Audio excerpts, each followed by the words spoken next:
Като продължение на емблематичната Z линия, Sony представи преди няколко месеца своят нов флагман. Аз съм Любашки, а това е Sony Xperia Z3. Телефон, който поема щафетата и гордо се изправя пред HTC, LG, Apple и всички останали претенденти, но въпросът е дали ще успее да се пребори с тях.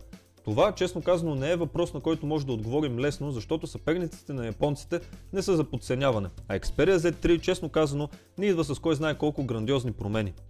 Визията на този телефон е нещото, което най-малко ми хареса. И тук искам да отбележа, че не ми хареса не защото не е красива, а защото няма почти нищо, което да се отличава от Xperia Z2. Единственото, което ще ви направи впечатление, че е различно, са страните на телефона, които вече са леко заоблени, подобно на тези на iPhone 6. Това е единствената промяна, която компанията направи, което не е много и може би е една идея недостатъчно.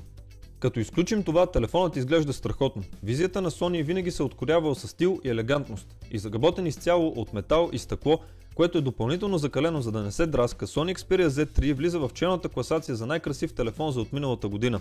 Като изработка също мога да кажа, че е 10 от 10.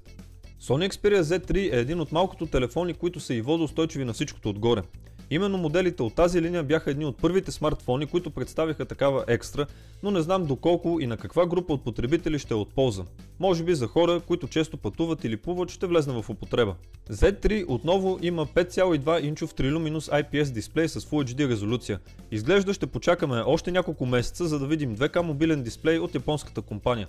За сметка на това, дисплеят използва технологията Live Color и X-Reality, които ще придадат изключителна точност на цветовете и яркост на екрана. Всъщност, Sony твърди, че това е най-яркият дисплей сред водещите премиум смартфони. В крайна сметка, дисплеят наистина има подобрения и в реални условия това се забелязва. С предните модели поне аз изпитвах проблеми с използването на открито, защото картината доста избледняваше, имаше много отражения и като цяло не беше много приятно. Сега обаче нещата са по-добре, което много ме зарадва.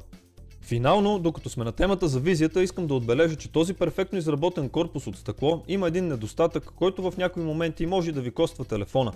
Гърбът на телефонът е толкова плосък, че ако го оставите на гладка повърхност, която има лек наклон, той може да започне да се парзаля на моменти. По този начин в определена ситуация телефонът може и да падне и да стане на сол.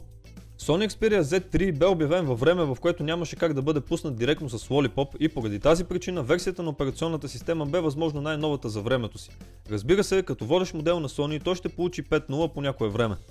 Да си призная, от всички неща, които предлага софтуерът на Xperia Z3, приложението Movie Creator ми хареса най-много. То е доста елементарно за работа и прави малки филмчета от снимките, които сте нащракали през последните дни или седмица. Добавяйки музика и малко ефекти по снимките, приложението лесно и бързо ще спретне едно малко видео, което да споделите в мрежата. Като изключим това обаче, всичко останало в Xperia Z3 е каквото имахме и в Xperia Z2. Още от Z1 насам, Sony използва 20,7 мегапикселова камера, която не винаги се е представило като една от най-добрите. Ако не сте запознати с интерфейсът на камерата на Xperia телефоните, ще ви дам малко суха теория, за да придобиете представа. Казано накратко, това е телефон, чиято камера има много богато и на моменти объркващо богато меню. Тук ще намерите толкова приложения и настройки за камерата, че може в един момент да се изгубите. Като изключим това, за бързите снимки се грижи познатият Superior Auto режим. Това е практически автоматичният режим на всеки друг телефон, просто носи малко по-интересно име. И преди съм казвал, че този режим е готин, добре се справя с чистенето на шума, отколкото ръчният, в повечето ситуации подбира правилните настройки, но не може да се снима на максималната резолюция. Новото тук е възможността телефонът да снима при настройка на ISO от 12800. Що се отнася до качеството, снимките имат добра динамика. На моменти може да забележите леко преекспониране и честно казано цветовете не са толкова наситени. Балансът на бялото е добър, а шумът е сравнително в норми, освен ако не включите на ръчният режим, където е доста повече. Има и HDR, но не ви съветвам да го включвате. Трябва да отбележа, че измежду всички телефони Xperia Z3 е единственият, който предлага толкова откачени режими на камерата. Понякога дори се чудя дали някой някога ще ги използва, защото просто има такива, които са супер откачени и ако не сте дете, не виждам за какво са ви.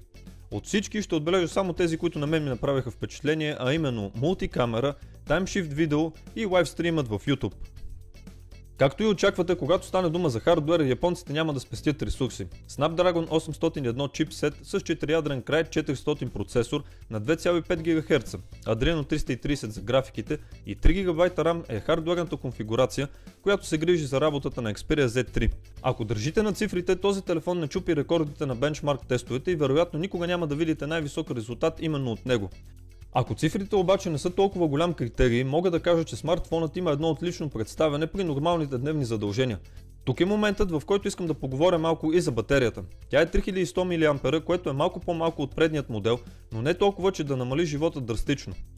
Xperia Z3 предлага и Stamina Mode, както и Ultra Stamina Mode, които ще се погрижат да запазят живота на батерията ви максимално дълго време, докато не намерите зарядно. По-интересен от двата, разбира се, е Ultra Stamina Mode, който буквално сменя обликът на телефонът ви и разрешава използването само на някои от основните му функционалности. След като направих и моят познат тест, а именно яркост и звук на Max, включен 3G интернет и пускане на видео с високо качество от YouTube, за един час батерията падна с 24%. Това реално е по-добре от резултатите, които даде Xperia Z2. За същото време неговата батерия падна с 28%. Разбира се, това е ориентир, който можете да използвате. Ако наблягате на разговори през деня, времето за ползване може би ще е различно. И сега, ето ги и финалните ми думи. Като визия, изработка, качество и работа, този телефон е един от най-добрите и няма да сбъркате, ако си го вземете. Като креатив, нещо ново и различно, определено гони последните позиции в моята класация. Sony Xperia Z3 лежи на стари лаври, както лежеше и Xperia Z2. Промените са минимални, което лично мен ме подразни. Сега, за някой това може и да е окей и да си им харесва, в което няма нищо лошо, но явно тези хора биха дали още 1000 плюс лева за същия телефон, който имат в момента. Мисля, че е време за промяна и Sony трябва да види това преди да се превърне в Samsung, които също лежаха на миналите си славни години дълго време и сега си патят от това. Японците са много силни и играят на много пазари, не само на този с телефони.